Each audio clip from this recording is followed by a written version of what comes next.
Hi, and welcome to this special format. Today, as a part of a different series, I want to showcase the monsters that I have created for the game, that I will call the Creatures of Changes. Since the game aspires to grant an alternative to the usual monsters from the Monsters Handbook, I stood before the enormous task to fill the world with new life.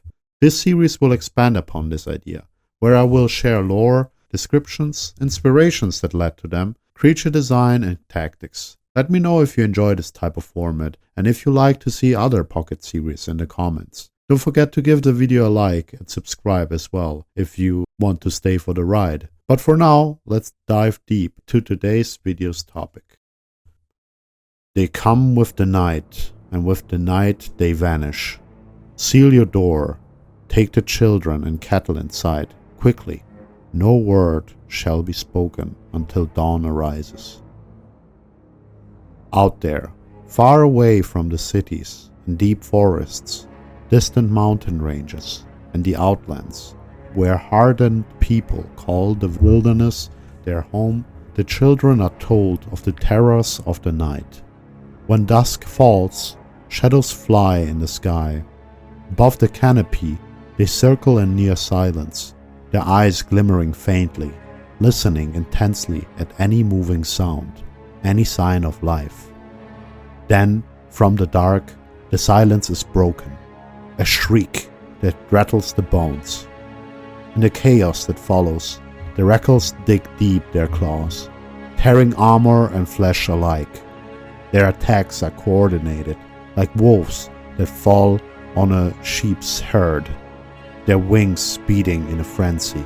For those who are able to fend them off from up close, others arrive above them, pelting their target with heavy stones. The few who are left to survive are traumatized and forever shaken, afraid of the darkness and the silence before the attack. For those who are taken away, carried by the pack, a far darker fate awaits. For in the darkness of the world, the Rakkols gather unseen. The flesh and blood is then fed to their young ones, to raise the next generation of hunters, or sacrificed in the name of something even worse. To the people in the rural parts of southern Alvaria, their story is well known. All traces lead back to folklore of the empire's early expanse, when settlers expanded their influence over the massive dark forests of the Boreland. One night, a village was attacked out of nowhere from flying creatures with gnarly long teeth and claws, taking cattle and villagers away before they disappeared once again. As attacks followed and attempts to defend their loved ones failed, the villagers turned to the service of a spirited woman that lived in the woods alone. They pleaded her to be saved and that the spirits of the forest may take mercy upon them. To their surprise, she agreed, promising to seek out their leader and find an arrangement so they could live in peace again. Not long after, the creatures appeared in the village, led by their leader, a female specimen with a horrifying appearance. Rakka was her name, many times the size of her kin. The villagers, in shock, accepted her requests. If they could spare a tribute of flesh and blood for each month's passing, they would be spared. But as the Rakkols grew greedier and livestock diminished, they soon requested the offering of their own people. And when the villagers sought out the lady in the woods, she was never seen again. So they lived in fear, persisting in the ruins of what their village had become, and cursed Rakka to the end of their days. When missionaries of the Church of Anwar reached the region years later, they found people cowering in fear, telling them of the scourge that had befallen them. The creatures were called Rakkols by the villagers. It was discovered not long after the village was found that others had witnessed similar fates. As a response, a holy decree was called in Drano, the spiritual center of the Anwarian Church, that the creatures called Rakkol should be hunted with impunity. These hunts were rarely of great success, But discoveries of relics have shown more insight on these mysterious creatures that raise the question about their nature, that their culture is far more diverse than once believed, and even misunderstood in many cases, wrongfully marking them as creatures of pure evil. Rakkols are described as humanoid creatures with bat-like appearance that varies from colony to colony. Their torso is often small and withered, their limbs elongated but frail, with long claws as fingers. The size of their hunters varies from small to medium-sized, reaching from 2 to 3 feet and a wide wingspan stretching much wider than their body. A thin, almost transparent layer of skin stretches over their bones. Their skeleton is light but resilient, allowing them to catch flight with speed and glide weightless through the air. Their faces, though rarely seen up close, expose a grin showing long teeth that are sharp as needles, black and beady eyes, a flattened nose, and long, dark, protruding ears, able to hear sounds at a high performance. They nest in deep caverns, old mine shafts, deep forests, among mighty trees, and in haunted places. At the top of their flock, a matriarch selects her close circle, ensuring their survival along with her sisters and elders. A rumor that Rakkols may have extraordinary long lives is still disputed, though there are records speaking of Rakkols serving the same broodmother well over 2 centuries. Those within the matriarch circle keep the colony in order, both training and commanding the hunting packs, overseeing rituals and guarding the brood. Rakkols share a language and a set of traditions depending on their tribes, although smaller colonies rely solely on the hunt and the occasional raid on near and distant settlements. A young hunter is often taught little more than the thrill of pursuit, hoping one day to be honored in the disputed ritual of blood. If, however, a youngling is found unfit for the hunt, its wings are clipped at an early age. They become apprentices to the few of the tribe's artisans, learning the obscure traditions of their crafts, a rare talent among a people often dismissed as uncivilized and unable to do such things. They create ritual knives, bone satchels, crude totems, and monuments for their dark gods or fallen leaders. Though mostly of crude nature, there have been records of far more intricate relics in the hands of respected hunters, and those in the matriarch's inner circle. Those who reach a certain age and become more experienced in the hunt may become one day blood rags, honored hunters among the colony. The color of their hide and pelt may change, turning darker, as well as their teeth and claws, which become even deadlier.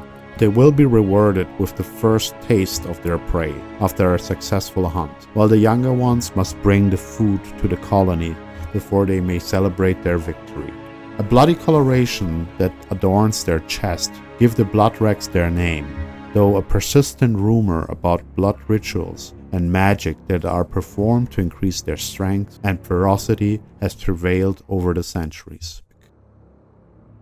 When first designing this creature, I started looking at the animal kingdom. I was, in fact, doing this for a while, as our world has already quite a few anthropomorphic player races that create the base of what the player experiences when they immerse themselves with their characters and the world itself. With the Danekin, the Akau, and the Tali, there is already a colorful mix that represent the world's symbiographic harmony among them. As I was looking at other potential animals, I stumbled suddenly upon bats. When I designed the Rakkols, my first intent was not to demonize bats further, but rather to embrace their secretive nature, where they live in a world that is often parallel to ours, as they prefer to live in dark places and are rarely seen in the light. Being it the second largest mammal group, the Rakkols only represent a small fraction of the entire group, and there might be still much more to find out later on. What I imagined was a dark society, a hidden nocturnal civilization, living close to ours, unseen yet always near. It may be truthful that not all Rakkols are alike, that maybe in distant places of the world different cultures exist. In game, the Rakkols are designed to fit early game encounters, filling a similar niche to kobolds and goblins in D&D, though with their aerial advantage and cunning, they can prove to be quite deadly and even challenge more experienced players later on. As humanoids with a high enough intelligence, they are able to communicate and coordinate attacks with each other in their own language, some even capable to weave magic that is taught by the broodmother or an elder. Some hunting parties use also psychological warfare before attacking, imitating cries, making them appear in even larger numbers, or even mimic animal sounds to lure the prey closer. Rakkols will choose, more often than not, to pick a fight in the darkness. With their blind sight and keen hearing, they are able to use this at an advantage. They are well aware of the use of torches, lanterns and other light sources among their enemies, and will strike at them furiously, even trying to snuff out the light if possible at first. Their flying movement allows them to dive, strike and withdraw. When experiencing losses, they may even escape outside of the player's sight, giving them the false belief of victory, only to gather enough reinforcements from hunting parties nearby and attack again. They often try to focus single targets first, attacking them from multiple sides to overwhelm their targets. If an enemy appears to be too dangerous from up close, they will circle around it in the sky and pelt it with rocks first, which they can release from great height without risking to be picked out from range too easily themselves.